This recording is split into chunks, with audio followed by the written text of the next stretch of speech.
Today I'm going to show you how to add a custom download button in Framer step by step in a simple and beginner-friendly way. This is a really useful trick if you want your site visitors to click a clean button and go straight to a download page, file link, or any external destination you want.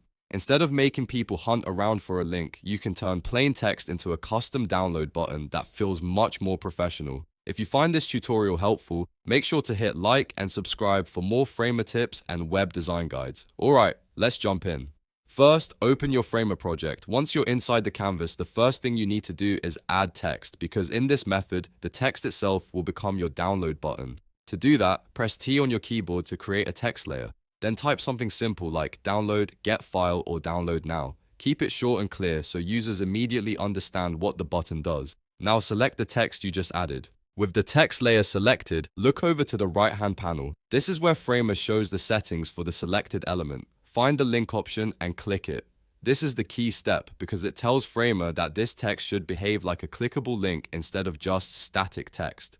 Next, paste in the URL for your download page. This could be a file page, a landing page, a direct download destination, or any link you want people to visit when they click the button. Make sure the URL is correct before moving on, because if the link is wrong, your users will end up on the wrong page or see an error. Once the link is added, take a moment to make sure the text looks like a button. You can style it however you want inside Framer. For example, you can change the font weight, add color, adjust the size, or place it inside a container with padding and background styling so it looks more like a proper download button. Even though the core method is just adding a text link, a little design work can make it feel much more polished and clickable.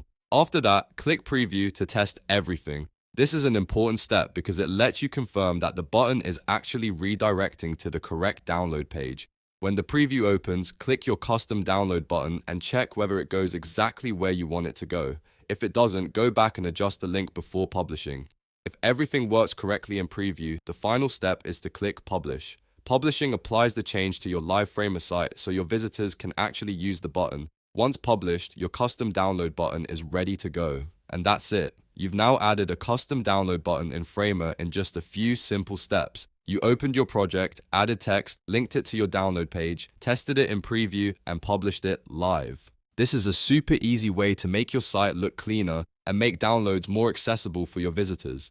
If this tutorial helped you, please give it a like and subscribe for more Framer tutorials, website design tips, and quick how-to guides. Thanks for watching, and I'll see you in the next one.